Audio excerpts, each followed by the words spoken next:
Hi guys, welcome to our daily encounter. Psalm 124 is all about the help of the Lord.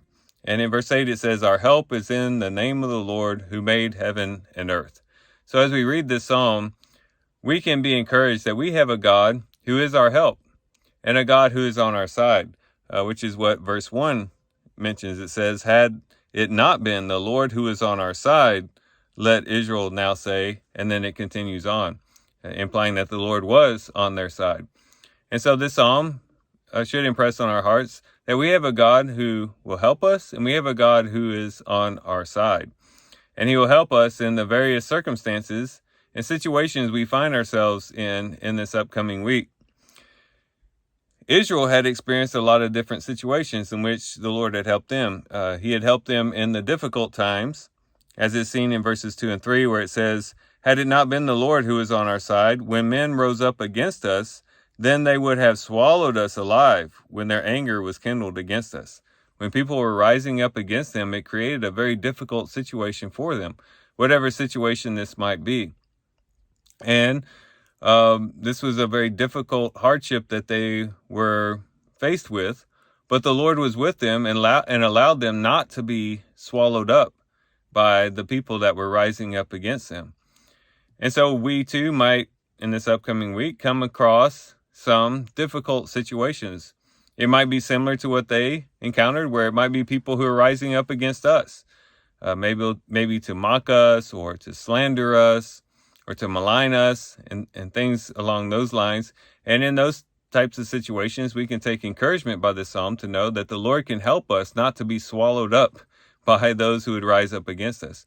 But this could also apply to any difficult situation that might face us in this upcoming week, whether it's marriage problems or financial problems, difficulties with our vehicles or whatever.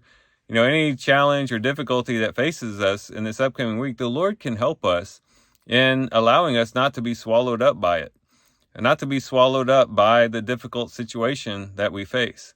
And so we can trust in the Lord in this upcoming week that whatever difficulty it might be, and it might be a very hard and challenging difficulty, if we trust in the Lord, if we lean on the Lord, we know that He is on our side and that He is our help. But the Lord also helped them in the chaos. In verse 4 and 5, it says, "Then the waters would have engulfed us. The stream would have swept over our soul. Then the raging waters would have swept over our soul." Notice the progression here. First, it starts off with just the waters, then it goes to the stream, and then it goes to the raging waters. And so there's these various levels of chaos that they had experienced. But in all of these situations, the Lord, being on their side, helped them not to be engulfed, and helped the waters not to sweep over their soul. And sometimes we too face chaotic situations, and maybe even this week we might encounter some chaos, times in which things are just out of control. The waters are sweeping over us of circumstances and situations that we're in. Challenges that come up against us may cause the certainty of life to kind of get jumbled up, and we might find ourselves just striving to keep our head above water. Well, the Lord is our help, and He is on our side, even in those challenging situations.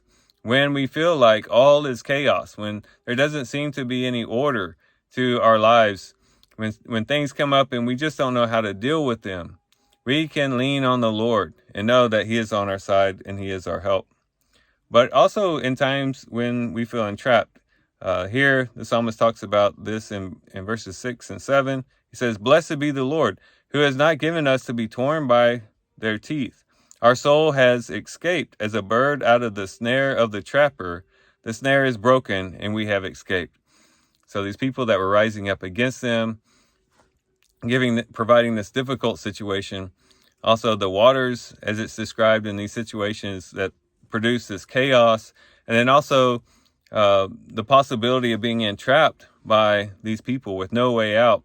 The Lord allowed them to escape. He gave them a means by which they could escape. And as we face this upcoming week, there might be times in which we too might come across situations where we have the possibility of being entrapped and ensnared, maybe entrapped by the world and feeling as though we are entrapped and ensnared by the world and limited in that way. It might be sin, it might be temptation, it might be Satan coming up and rising against us to try to ensnare us. Well, we have the Lord on our side, and he is our help in those situations as well, to keep us from becoming ensnared, to keep us from becoming trapped by our situations, circumstances, the enemy, the world, whatever the case may be. And so we can trust in the Lord in those types of situations as well. To the extent to which when our week is over, when the week has ended, we can look back on the week and say what the psalmist said: our help is in the name of the Lord who made heaven and earth. So as we face this upcoming week, let's trust in the Lord to know that we have the God of the universe, the creator of heaven and earth, on our side. It can't get much better than that. He's on our side. He's on our team. He's there for us. He's not against us. And he is our help. And so whatever difficulty, whatever chaos, whatever entrapment we might face in the upcoming week, we know that the Lord will help bring us through it. And when we come to the other side of the situations and the circumstances, we will see that the Lord truly is our help and that he truly is on our team and on our side. So these are some things that we can think about and reflect on as we do our reading today. And with that, guys, I do thank you for watching the video today. Hope you guys have a great day. Love you guys. God bless.